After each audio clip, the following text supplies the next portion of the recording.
शहाणे झालो, आम्हाला आरक्षणाची आवश्यकता आहे, आमचं आरक्षण आम्ही मागायला लागलो, एवढाच फरक आहे. त्याचं ऐकू नका. आणि त्याला मी मुजित नाही, ते पार भरायला येऊन झाला. आता लय रडकुंडीला आले, ते मेटा कुटीला आलंय बारा. आता ते डोळे लाल त्याचे दिसू नये म्हणून काळा चष्मा घातला वाटतं असते. आयला अक्कल वाटा दिवशी कुठं गेलं तर काय होय, तिच्या आयला कस काय झालं त्या टायमाला, कस काय विसरले. थोडी त्याला अक्कल दिली असते तर बरं झालं असतं. इतका फालतू विचाराचा माणूस असं आम्हाला कवाच वाटलं नाही. त्याला धिंगाणा म्हणतात का मुंबईत?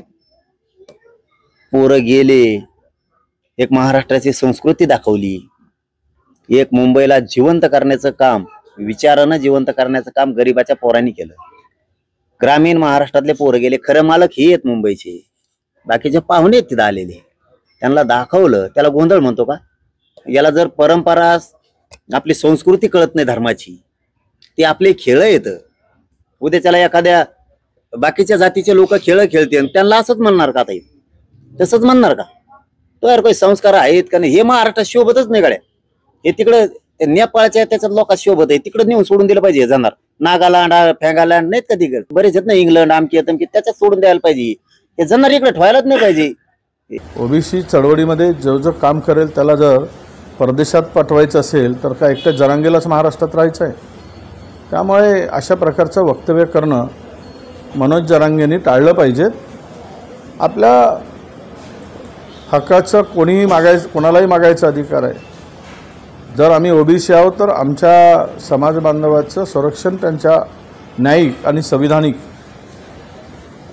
होणं आणि यासाठी लढणं, या संदर्भात कोणी वैयक्तिक अशा प्रकारची टीका करणं ते भुजबळ साहेबांनी टाळावं आणि मनोज जरांगेंनी सुद्धा टाळली पाहिजे. जे काही सोंग सरकार घेते आहे त्यातून या ओबीसीच्या वर झालेला अन्याय आणि ज्याचा काहीही संबंध नाही अशा लोकांचा शिरकाव हे बघता मला वाटतं की